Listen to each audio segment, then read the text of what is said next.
Working woman diet இன்னைக்கு அதை பற்றி தான் பேச போகிறோம். ஒர்க்கிங் உமன் வாழ்க்கைனா என்னன்னு தெரியுமாடா? சும்மா 5 மணிக்கு அலாரத்தை வச்சு 6 மணிக்கு கிளம்பி 8 மணிக்கு பஸ் ஸ்டாண்டுக்கு வந்து 8:05க்கு நம்ம ஹேண்ட் பேக்கை தூக்கி போட்டு ஜாலியாக சுற்றுறோம் அப்படின்னு நினச்சிட்டு இருக்கீங்களா? பட் அதுதான் கிடையாது. அலாரம் 5 மணிக்கெலாம் அடிச்சிரும். அது 10 நம்ம வச்சு வச்சு பார்ப்போம், திருப்பி திருப்பி பார்ப்போம். ஆனால் நம்ம எந்திக்கிறது என்னமோ 5:30 தான். அது எப்படி எந்திரிப்போம்? ஐயோ மணி ஆகிட்டே சீக்கிரம் எந்திக்கணுமே இப்படி தான் நினச்சிட்டு எந்திப்போம். அப்போ உடம்பு சொல்லும், கொஞ்சம் நேரம் படுறி, இப்போவே எந்திரிச்சு என்னடி பண்ண போகிறேன், அதெல்லாம் சீக்கிரம் நீ வேலையை முடிச்சிடும், உடம்புல எனக்கு நம்பிக்கை இருக்குது அப்படின்லாம் நம்மளை வந்து பிரெயின் வாஷ் பண்ணும். பட் நம்ம மைண்டு எங்கே போகும்? ஐயையோ! அடுப்ப ஆன் பண்ணணும், கேஸ் ஸ்டவ்வ ஆன் பண்ணணும், எவ்வளோ வேலை இருக்கா அப்படின்னு சொல்லிட்டு எந்திரிச்சு ஓடு, ஓடு, ஓடு ஓடிட்டே இரு அப்படின்னு சொல்லிட்டு உசுப்பேத்தும். ஸோ உசுப்பேத்துறவங்கட்ட உம்முன்னு, கடுப்பேத்துறவங்கட்ட கம்முன்னு இருப்போம் அப்படின்னு நினச்சிட்டு படக்குன்னு எந்திரிச்சிருவோம். எந்திரிச்ச உடனே நம்ம வேலை ஃபஸ்ட்டு என்ன? பல்ல தேய்ச்சிட்டு அடுப்புக்குள்ளே போய் நுழையிறது தான். பட் அப்படி செய்யவே செய்யாதீங்க. ஏன்னா அப்படி செஞ்சு செஞ்சு தான் நம்மளோட லைஃப்பை வந்து ரொம்பவே கெடுத்து வச்சுருக்கோம். அது வந்து இதுக்கு முன்னாடி உள்ளம்போது தெரியல. பட் இப்போ 30 வயசுக்கு மேலே ஆனதுக்கப்புறம் தான் நமக்கு வந்து தெரியுது. ஐயோ! நம்ம உடம்பு வந்து இவ்வளோ கெடுத்து வச்சிருக்கோம். அது எதனால நமக்கு தெரியும் தெரியுமா?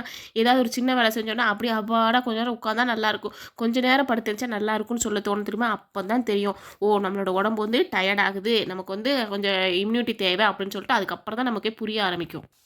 ஸோ குட்டி குட்டி டயட் தான் சொல்ல வந்திருக்கேன். இந்த டயட்டெல்லாம் கரெக்டாக நீங்கள் ஃபாலோ பண்ணிங்கன்னா ஒர்க்கிங் உமன்ஸ் எல்லாருக்குமே செம்மையாக நீங்கள் வந்து ஸ்லிம்மும் ஆகலாம், ஹெல்த்தியாகவும் ஆகலாம். அதே நேரத்தில் முடியும் நல்லாயிருக்கும். ஓகேவா? இப்போ ஃபஸ்ட்டு காலையில் எந்திரிச்ச உடனே வயிறு ஃபஸ்ட்டு சொல்கிறது என்ன சொல்லும்? தண்ணி குடிப்பா, எனக்கு வயிற்றுக்குள்ளே தண்ணி போனால் கொஞ்சம் நல்லாயிருக்கும் அப்படின்னு சொல்லும். பட் நம்ம என்ன நினைப்போம்? ஸ்ட்ராங்காக ஒரு டீ குடிச்சா என்ன, இல்லை ஒரு காஃபி குடிச்சா என்ன, அப்போ தானே மைண்டு ரிஃப்ரெஷ்ஷாக இருக்கும் அப்படின்னு யோசிப்போம். இந்த மைண்டு சொல்கிறத ஃபஸ்ட்டு நம்ம நினைக்கவே கூடாது. நம்ம சொல்லுவோம் தெரியுமா? மைண்ட் வாய்ஸை எப்போ கேட்ச் பண்ணுறோமோ அப்போ தான் நமக்கு வந்து பைத்தியம் பிடிக்கவே ஸ்டார்ட் ஆகும்.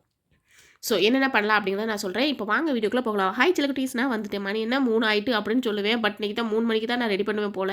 ஏன்னா இன்றைக்கி கரண்ட் இல்லை. அது மட்டும் இல்லாமல் கொஞ்சம் கோல்டாக இருக்குது. என் வாய்ஸை பார்த்தாலே உங்களுக்கு தெரியும். ஸோ அதனால் லேட்டாக தான் வரும். ஒரு 4, 4:30க்கு வரும்னு நினைக்கிறேன்.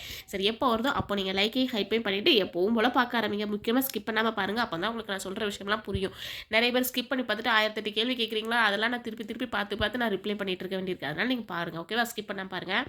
ஃபஸ்ட்டு காலைல எழுந்திரிச்சோன்னா கொஞ்சமாக வார்ம் வாட்டர் குடிங்க. ஆனால் நான் என்ன பண்ணுவேன்னா, எந்திரிச்சோன்னா பச்சை தண்ணி தான் குடிப்பேன். எனக்கு பச்சை தண்ணி தான் குடிக்கிறது ரொம்ப பிடிக்கும். நீங்கள் என்ன பண்ணுங்கள், ஆனால் பச்சை தண்ணி குடிச்சிங்கன்னா உடம்பு வந்து ரெஃப்ரெஷ் ஆகும்.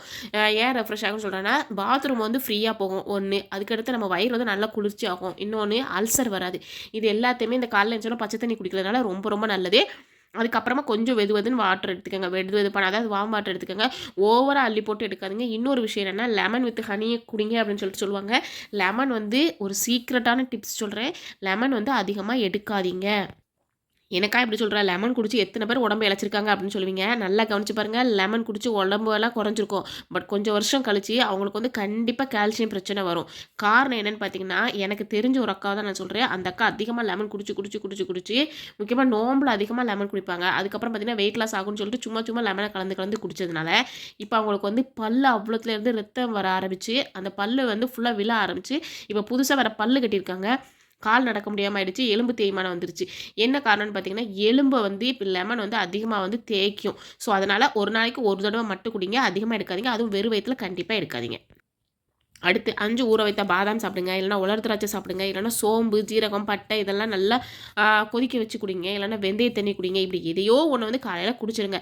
நான் காலைல டீ தான் குடிப்பேன் அப்படின்னு போய் நிற்காதீங்க. ஓகேவா? 2வது மெயினாக பிரேக்ஃபாஸ்ட்டை ஸ்கிப் பண்ணவே செய்யாதீங்க. ஏன்னா நம்ம ஸ்ட்ராங்காக இருந்தால் தான் அன்னைக்கு ஃபுல்லாக நம்ம வந்து எனர்ஜியாக இருக்க முடியும். இந்த ஒர்க்கிங் உமன்ஸு முக்கியமாக டீச்சர்ஸ் எல்லாம் பாருங்களேன், காலையில் அறக்க பறக்க எல்லாத்தையுமே செஞ்சு வச்சுட்டு ஒரு டிஃபன் பாக்ஸில் காலையில் உள்ள சாப்பாடை எடுத்து பேக்கில் பற்றிக்கு போட்டு பஸ்ஸில் வந்து உட்காந்து சாப்பிட்டுட்டு இருப்பாங்க. நான் எத்தனை தடவை பார்த்துருக்கேன். பாவம் உண்மையிலே அவங்க அவ்வளோ கஷ்டப்பட்டு அவங்க குடும்பத்துக்காக ஓடுற நேரம். ஆனால் அவங்க வந்து ஒரு 10 நிமிஷத்துக்கு முன்னாடி அவங்க உட்காந்து வீட்டில் சாப்பிட்டாங்கன்னா ரொம்ப நல்லது, அவங்க ஹெல்த்துக்கு நல்லது. இதை வந்து இந்த வீடியோ பார்த்துக்கிட்டு இருக்க ஏதோ ஒரு அண்ணனோ தம்பியோ அப்பாவோ நீங்கள் வந்து உங்களுடைய வீட்டில் இருக்க பொண்ணுங்களை வந்து கொஞ்சம் கவனிச்சுக்கோங்க. ஏன்னா காலைல சாப்பிடாம தான் அவங்களோட உடம்பு அவங்க கெடுத்துக்கிறாங்க. ஸோ நீங்கள் அவங்களுக்கு வந்து ஹெல்ப் பண்ணும்போது கண்டிப்பாக அவங்க வந்து சாப்பிட ஆரம்பிச்சிருவாங்க. ஸோ நீங்கள் தான் அதை கேர்ஃபுல்லாக பார்த்துக்கோங்க. அப்புறம் இந்த ஃபுட் ஹேபிட்டை டெய்லி பண்ணுங்கள், அதுவே போதும். இது வெறும் 5 டிப்ஸ் தான், ரொம்ப சிம்பிளாக தான் சொல்லியிருக்கேன். ஸோ ஸ்கிப் பண்ணாமல் பாருங்கள். சரியா? ஃபஸ்ட்டு கண்டிப்பாக ஒரு நாளைக்கு கருவேப்பிலை மோர், ஒரு நாளைக்கு வெண்பூசணி மோர் கண்டிப்பாக இருக்கணும். கண்டிப்பாக குடிச்சே ஆகணும். இளநீர் குடிக்கிறதா இருந்தாலும் குடிச்சுக்கோங்க. பட் கருவேப்பிலை மோர் எப்படி நான் ஏற்கனவே சொல்லியிருக்கேன். வெண்பூசணி மோர் ஏன் அப்படின்னா, நம்மளோட தொண்டையிலேருந்து ஆசன வாய் வரைக்கும் இருக்கிற எல்லா பிரச்சனையும் தீர்க்கக்கூடியது இந்த வெண்பூசணி மோர். இது எப்படி செய்ய தெரியலன்னா சொல்லுங்கள், நான் கண்டிப்பாக வீடியோ போடுறேன். ரொம்ப ஈஸி தான், பட் ரொம்ப எஃபெக்டிவ். கண்டிப்பாக குடிங்க. என் வீட்டில் இருக்க எல்லாருக்குமே கூட கொடுங்க. ஆனால் சளி பிடிச்சிருந்தா மட்டும் குடிக்காதீங்க. அன்றைக்கி ஒரு 2 நாள் மட்டும் விட்டுட்டு அதுக்கப்புறமா குடிக்காதீங்க. அப்புறம் காலையிலைக்கு மத்தியானத்துக்கு கண்டிப்பாக 2 முட்டை எடுத்துக்கோங்க. அதாவது காலையில் இல்லைன்னா மத்தியானத்துக்கு 2 நேரம் முட்டை எடுக்க வேண்டாம். ஒன்று காலைல 2 முட்டை எடுத்துக்கோங்க, இல்லைன்னா மதியானம் 2 முட்டை எடுத்துக்கோங்க. ஏன்னா, நமக்கு வந்து புரோட்டீன் கண்டிப்பா தேவை. ஸோ, அதனால எப்போவாவது ஒரு நேரம் நீங்க வந்து முட்டை எடுத்துக்கங்க. அடுத்து கண்டிப்பா உங்க ஹேண்ட் பேக்ல ஒரு குட்டி பாக்ஸ் வச்சுக்கோங்க. அந்த பாக்ஸ்ல ட்ரை ஃப்ரூட்ஸ் வச்சுக்கோங்க.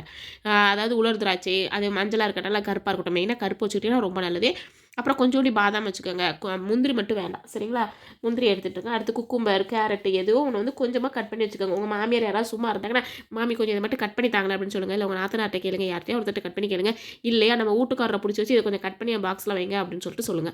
ஓகேவா? ஏன்னா நோ ஆயில் ஃபுட். நீங்க வந்து ஆயில் ஃபுட் கண்டிப்பா எடுக்கவே கூடாது. இது வந்து ஸ்ட்ரிக்ட்டா யோசிச்சுக்கோங்க. நெக்ஸ்ட்டு கண்டிப்பா சுகர் சேர்க்காம ட்ரை ஃப்ரூட் ஜூஸ் குடிங்க.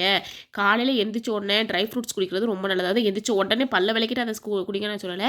காலைல கிளம்புறதுக்கு முன்னாடி ட்ரை ஃப்ரூட்ஸ் போட்டு அத கண்டிப்பா குடிச்சுக்கோங்க. டெய்லி வாட்டர் வந்து நெறைய குடிங்க. இது வந்து ஸ்கின்னுக்கும் நல்லது, ஹேருக்கும் நல்லது, நம்ம உடம்புக்கும் நல்லது, டீஹைட்ரேஷன் ஆக்கும். ஸோ, அதனால டெய்லி தண்ணி 3 லிட்டரு. ஏன்னா, வாட்டர் கேன் நம்மள பார்த்து கேட்குமாம். "என்னை எப்பன்டா ப்ரமோஷன் பண்ணுவ? எப்பவுமே இந்த ஒரு கேன் தண்ணியோடயே என்ன வச்சிருக்கியே" அப்படின்னு சொல்லிட்டு சொல்லுமாம். ஸோ, அதனால அப்படி நான் நெனச்சுப்பேன். மெயினான விஷயம். ஏன்னா, நான் அப்படிதான் யோசிச்சு யோசிச்சு குடிக்கிறது.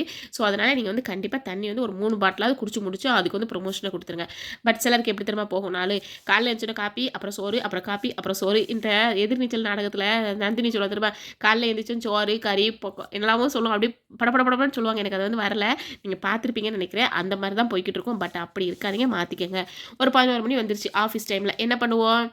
ஐயா! வந்துட்டாம்ல நம்ம சிங்கக்குட்டி அப்படின்னு சொல்லிட்டு காஃபி, சமோசான்னு உள்ள தள்ளாம, ஒரே ஒரு மோரு, ஒரே ஒரு குட்டி கிளாஸ்ல மோர் குடிச்சா கூட போதும். ஆனா நெறைய குடிங்க ரொம்ப ரொம்ப நல்லது.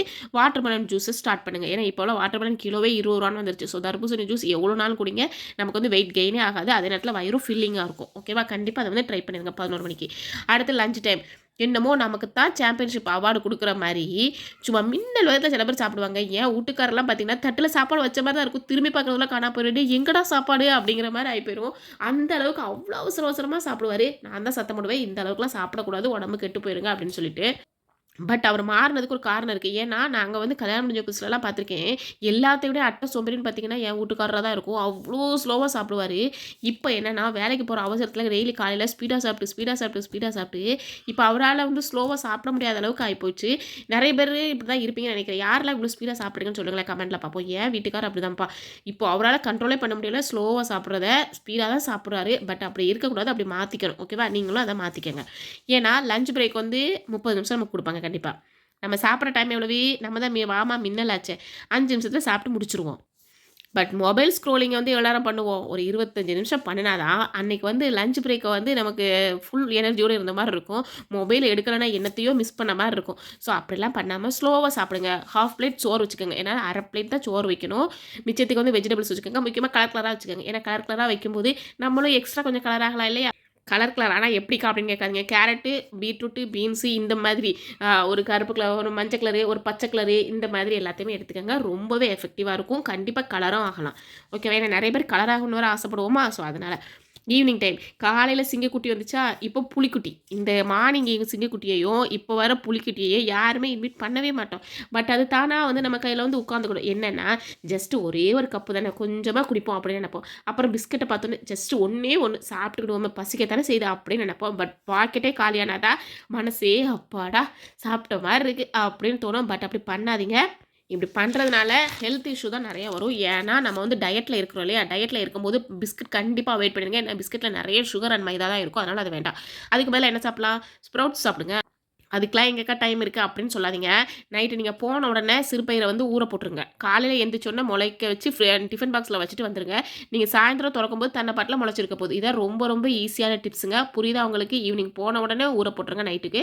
காலைல எந்திரிச்சோனே ஒரு கர்ச்சீஃப்ல மட்டும் கட்டி உங்க டிஃபன் பாக்ஸ்ல வச்சுருங்க.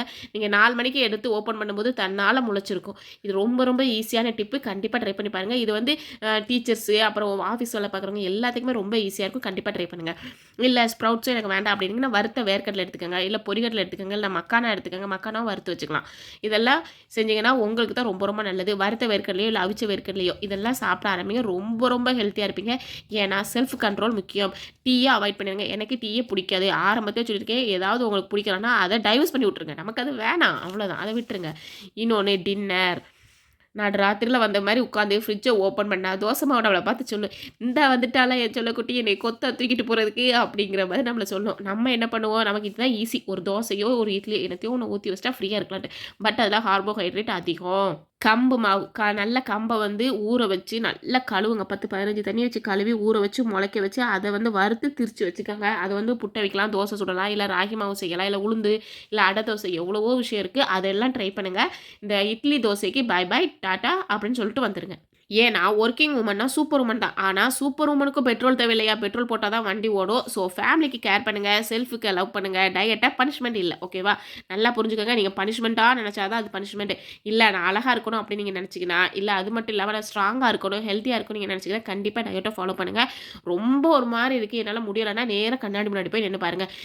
நம்ம என்ன இவ்வளோ குண்டாக இருக்கும், நம்ம கொஞ்சம் உடம்பு ஒல்லியாக இருந்தால் நல்லா இருக்குமே நமக்கே தோண ஆரம்பிக்கும். அப்புறம் டயட்டில் நம்மளே கான்சன்ட்ரேட் பண்ண ஆரம்பிச்சிருவோம். ஏன்னா நம்ம ஸ்ட்ராங்காக இருந்தால் தான் ஹாப்பியாக இருப்போம். ஹாப்பியாக இருந்தால் ஃபேமிலி ஃபுல்லாகவே ஹாப்பி, நம்ம சுற்றி இருக்கவங்களும் ஹாப்பி. வீடியோ பிடிக்கும் நம்புறேன். வீடியோ பிடிச்சா லைக் பண்ணுங்கள், ஷேர் பண்ணுங்கள், கமெண்ட் பண்ணுங்கள், சப்ஸ்கிரைப் பண்ணுங்கள். இதே மாதிரி இன்னொரு வீடியோவில் நான் உங்களை சந்திக்கிறேன். யாரெல்லாம் ஒர்க்கிங் உமன் சொல்லிட்டு ஒரு ஹார்ட்டை போட்டு போங்கப்பா. ஏன்னா எனக்கும் ஒர்க்கிங் பண்ணணும்னு ஆசை தான், பட் என்ன பண்ணுறது முடியலையே. சரி, என் ஃப்ரெண்ட்ஸ் நீங்கள் யாராவது ஒர்க்கிங் பண்ணுறீங்கன்னா எனக்கு சொல்லுங்கள், ரொம்பவே சந்தோஷப்படுவேன். ஏன்னா ஒர்க் உமன் பார்த்தாலே ஒரு தனி ரெஸ்பெக்ட் வந்துடும் இல்லையா? கண்டிப்பாக பண்ணிட்டு போகணும், ஓகேவா? நான் கமெண்ட்டில் எதிர்பார்த்துட்டே இருப்பேன். ஈவினிங்குள்ளே கண்டிப்பாக பண்ணுறீங்க. Okay, tata, பாய்மா.